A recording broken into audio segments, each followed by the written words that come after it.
témoignages que nous récoltons. Nous parlons sur les rêves sataniques. Alors, un témoignage important que vous devez à tout prix entendre et qui pourra aider une personne à se situer.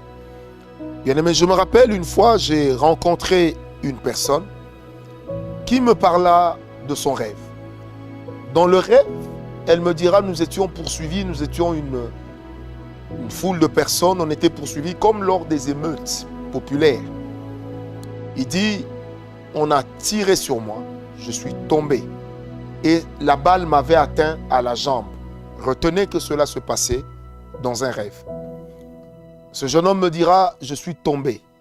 Depuis ce rêve, j'ai mal à la jambe au même endroit. J'ai mal à la jambe, il me dit, au même endroit. Et par moments, il m'arrive de boiter. Alors pendant que le jeune homme me parlait, moi, l'Esprit de Dieu me montrait carrément une jambe qui a été amputée. Et il me dira justement dans ce rêve, après un temps, ma jambe avait pourri et on m'a amputé de la jambe. Je lui ai dit justement, c'est vers là que le diable est en train de t'amener, de te conduire. Ça veut dire que si ça continue, on va t'amputer d'une jambe comme cela fut le cas avec Méphibosheth, fils de Jonathan, dans la Bible. Bien-aimé, ce n'était qu'un rêve, mais la balle reçue était une balle sorcellérique à effet physique. La balle reçue était une balle spirituelle, mais qui a pénétré une peau et une chair humaine, et une chair dans le physique. Bien, mais retenez que dans le domaine du combat spirituel, les répercussions des coups que vous encaissez en esprit peuvent également se faire voir, peuvent également se faire ressentir jusque dans le monde du réel, jusque dans le monde physique, jusque dans le monde dans lequel vous vivez. Bien-aimé, ce jeune homme avait mal à la jambe, là où il avait reçu cette balle. Mais le jeune homme ne savait pas, ou n'avait donc pas réalisé que la suite c'était qu'il puisse perdre sa jambe. Alors j'aimerais dire à une personne qui me suit, tu as peut-être eu à faire ce genre de rêve, ou alors ce genre de rêve est assez récurrent dans ta vie. On est en train de te donner une bonne bastonnade dans le rêve. Et quand tu te lèves, tu as mal aux côtes. Quand tu te lèves, tu as juste comme l'impression qu'il te faudrait des étirements pour que tu reprennes ta mobilité normale. Retiens que dans ce genre de rêve, qui est du reste un rêve satanique, ça te prévient déjà de ce que le diable est en train de vouloir faire ou de ce que le diable a déjà décidé de mettre à exécution comme plan.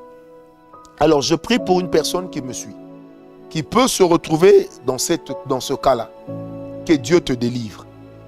Alors j'ai connu également l'histoire d'une autre dame. Cette dame avait rêvé de l'épouse de leur pasteur qui lui inoculait une piqûre. Et cette piqûre, c'était le VIH-Sida. Donc la matière, ce virus était à l'intérieur.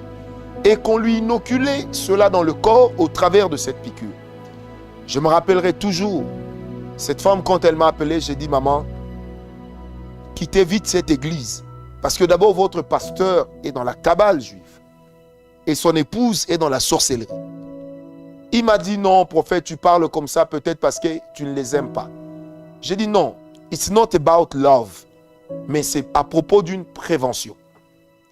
Bien-aimé, 3 mois plus tard, on m'appellera. Elle m'appellera, la même sœur, pour me dire qu'elle était atteinte effectivement du sida. Sans relation sexuelle. Sans reconnaître même une seule fois où elle aurait utilisé des objets tranchants. Or, vous savez que le virus du sida, à l'air libre, se meurt très facilement. Mais au moment où je vous parle, cette femme est sous terre. Si seulement elle avait prêté attention à son rêve, et si elle avait prêté attention à la bouche du prophète, elle aurait eu du succès et elle serait sortie de cet apanage de mort qui était déjà là en train de toquer à sa porte. Alors je voudrais te parler à toi. Tu souffres d'une maladie dont tu n'arrives pas à comprendre l'origine. Peut-être que tu n'as pas forcément fait un rêve. Mais peut-être même que tu as eu un rêve, bon sang, mais que tu as oublié.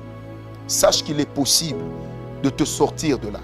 Sache que par la grâce de Dieu, par la puissance du Tout-Puissant, il est possible que ta vie change et que tu ne sois plus la même personne.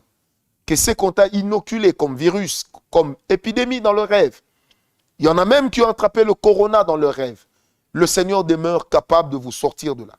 Le Seigneur demeure capable de vous sortir de cette attaque et de leurs conséquences. Ma prière, que Dieu vous localise et que la main de Dieu vous sorte mordicus et manu militari de ce gouffre dans lequel vous vous retrouvez. J'ai ainsi prié, non pas seul, mais avec le Saint-Esprit. Au nom de Jésus-Christ, j'ai dit Amen. Paix et grâce.